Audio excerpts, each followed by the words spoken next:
Baik, Assalamualaikum warahmatullahi wabarakatuh. Perkenalkan, nama saya Muhammad Raihan Pangestu dengan NIM 22002115 dari Prodi Administrasi Pendidikan Fakultas Ilmu Pendidikan Universitas Negeri Padang. Baik, pada video kali ini saya akan menjelaskan materi tentang komunikasi dalam public relation, yaitu dengan mata kuliah manajemen humas. Baik, langsung saja masuk pada pembahasannya tentang komunikasi dalam public relation. Komunikasi dalam public relation merupakan sebuah analisis untuk melihat yang sebenarnya komunikasi itu sebagai dasar public relation, dan orang-orang atau mereka yang bekerja di divisi atau pada public relation yang pekerjaannya terkait dengan publik, apakah itu eksternal maupun internal, yaitu keywordnya atau kunci dari kerjanya yaitu ada pada mereka, ada pada komunikasi. Karena bagaimana pada akhirnya setiap data atau fakta yang didapatkan oleh mereka dalam bertugas dalam divisi tersebut, dalam kegiatan public relation, mereka harus mampu mengkomunikasikannya. Maka dari itu diperlukan seseorang yang memang berkemampuan atau yang berkeahlian dalam bidang public speaking yang handal agar tidak terjadinya miskomunikasi, dan menyampaikannya apakah juga kepada mereka yang disebut sebagai publiknya atau internal dan eksternalnya. Lembaga justru untuk dibawa sebagai data, memasukkan fakta-fakta itu dijadikan sebagai bahan pertimbangan untuk memperbaiki lembaga, dan itu bisa disampaikan melalui komunikasi dan seluruh aspek kegiatan public relation. Tidak akan pernah bisa lepas dari kegiatan suatu komunikasi, dan jika harus ditarik dalam suatu konsep atau kedudukan public relation yang dinamakan proses tadi, harus dikenali siapa dan yang disebut pekerja, yang disebut source tadi, atau komunikatornya itu adalah lembaga atau pekerja atau juga orang-orang yang ada di dalam kegiatan public relation,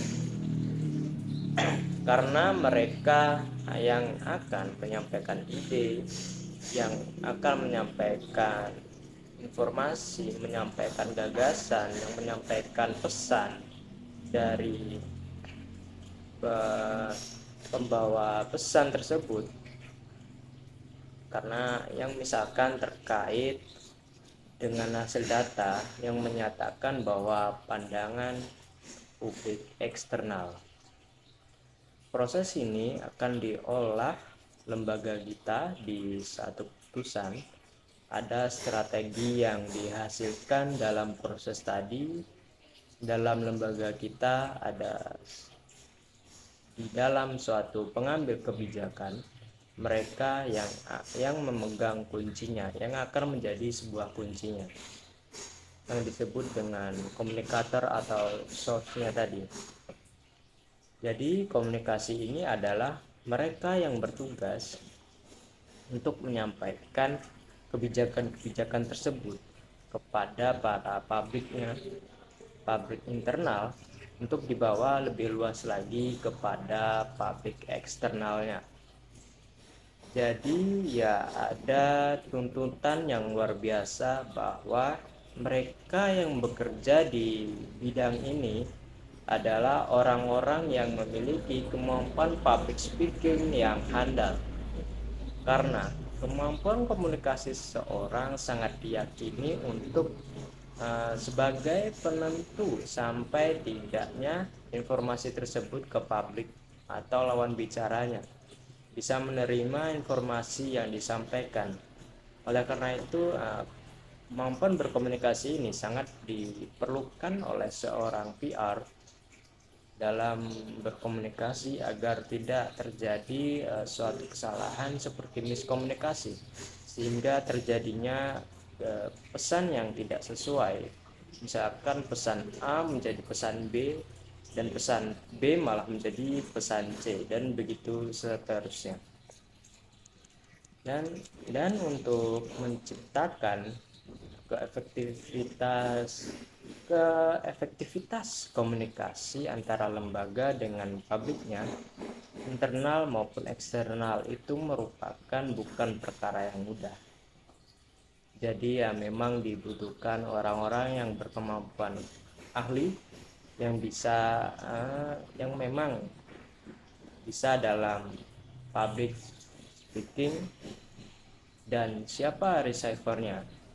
Receivernya yaitu pemilikannya adalah jelas mereka-mereka yang menjadi tujuan akhir dari sampainya proses informasi tadi.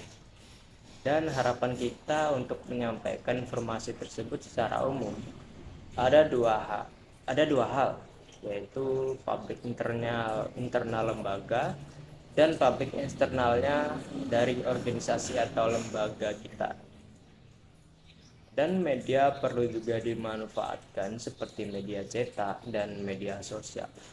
Seperti yang disampaikan oleh Laswell, ini adalah proses komunikasi dengan segala unsur yang ada atau yang terlibat di dalamnya yang punya kaitannya langsung dengan kegiatan kehumasan atau public relation tersebut.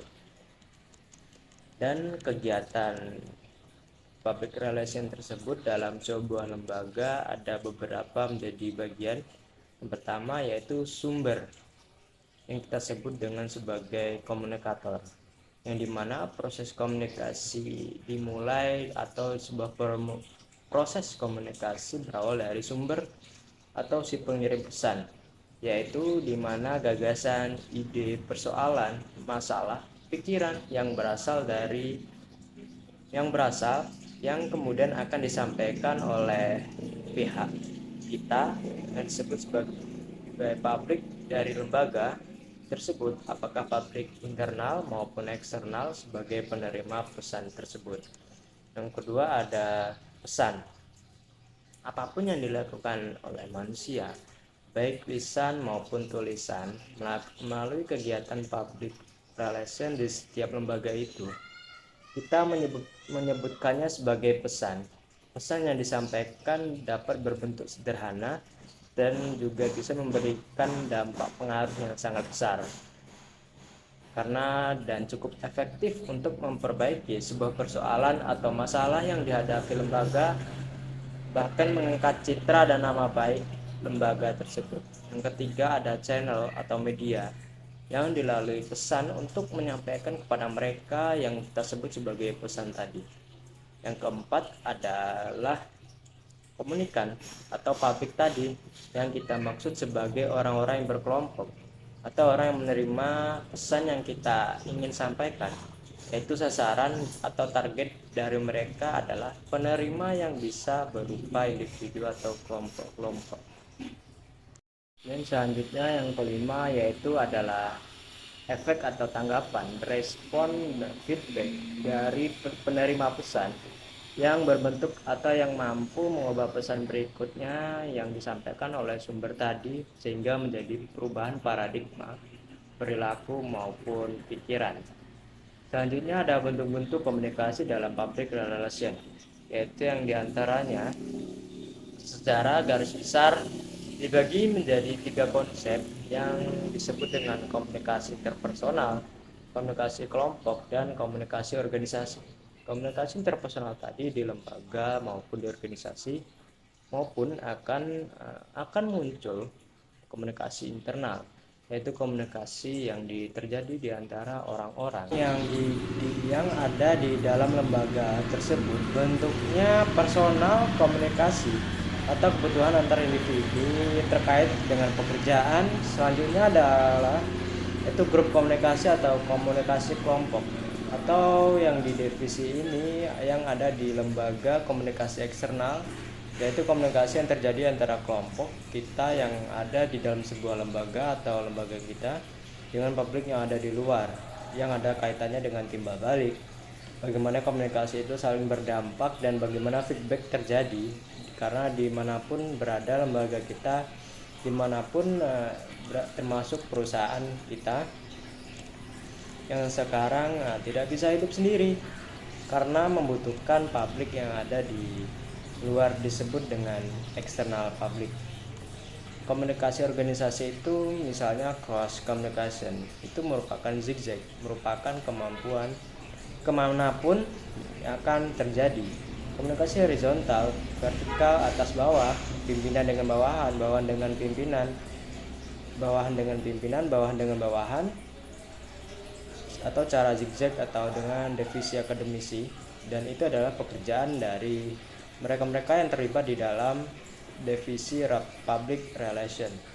Itu di setiap lembaga untuk mendesain dan membuat komunikasi itu menjadi lancar, sehingga informasi setiap keputusan yang akan dibuat dihasilkan dampak yang bisa dibicarakan dengan pengambilan keputusan yang dikomunikasikan secara efektif. Berikut ada beberapa efektivitas dalam komunikasi yang terjadi secara umum disebut interpersonal yang ada di setiap lembaga. Ada beberapa, yaitu yang pertama ada keterbukaan, yang kedua empati, ketiga dukungan, empat sikap positif, dan kelima ada kesetaraan. Selanjutnya ada strategi PR dalam berkomunikasi. Yang pertama ada publication, yang kedua ada event, ketiga melalui berita, yang keempat ada social responsibility. Selanjutnya ada peranan praktisi PR dalam menjalankan komunikasi mereka dengan keseluruhan publik dari lembaga baik internal maupun eksternal. Yang pertama sebagai fasilitator komunikasi, yang kedua sebagai fasilitator proses pemecahan masalah, yang ketiga sebagai teknisi komunikasi, yang keempat sebagai penasehat ahli. Mungkin sekian materi yang bisa saya sampaikan. Bila ada kekurangan dalam video kali ini saya mohon maaf. Saya akhiri. Assalamualaikum warahmatullahi wabarakatuh.